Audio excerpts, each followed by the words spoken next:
Là, on va nous lire le livre de 1 Samuel, chapitre 17. 1 Samuel, chapitre 17. Verset 49. Il mit la main dans sa gibecière, il prit une pierre et la lança avec sa fronde. Il frappa les Philistins au front.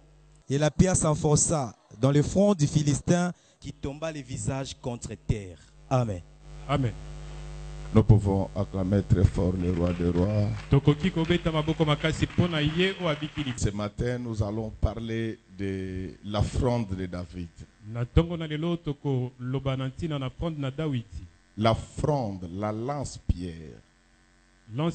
Biringongi. Est-ce que nous pouvons acclamer très fort le roi?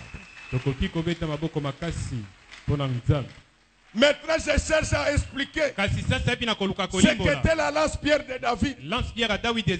Il y a là l'association de Jésus qui était mort à la croix avec la parole de Dieu, mais en contact avec un homme.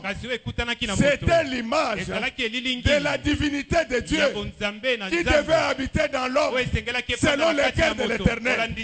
L'homme selon le cœur de l'Éternel, c'est celui qui obéit à la parole de Dieu. Ne cherche pas à connaître tes ennemis. Tu verras ce que Dieu fera pour eux. Dieu sait que toi tu es son fils. Dieu sait que tel que tu es là, tu es son fils.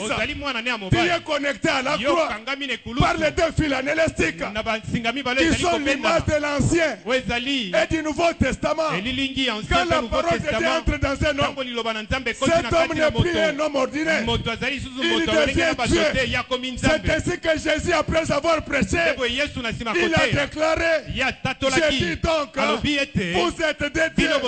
Celui qui devient Dieu, on ne peut pas l'envoûter, on ne peut pas l'ensorceler, on ne peut pas le bloquer. Comme aujourd'hui, tu es entré en contact avec la parole de Dieu par la prédication de ce soir. Il est devenu Dieu. C'est pourquoi Paul, c'était un homme ordinaire, mais quand on appliquait les mouchoirs sur son corps, les mouchoirs recevaient la puissance. Aujourd'hui, je ne veux pas appliquer pour vous les mouchoirs. Je veux annoncer l'évangile de Jésus. Parce que la puissance. Je voulais te dire, mon frère, quand coupant le fil, tu te fais du mal. Il y a des mystères et des mystères à la croix. Tous ceux qui sont connectés à la croix, ils sont entrés dans le réseau de Jésus. Ils sont entrés dans la famille de Jésus. C'est pourquoi les gens comme Pierre, c'était des gens qui n'avaient pas effectué de grandes études.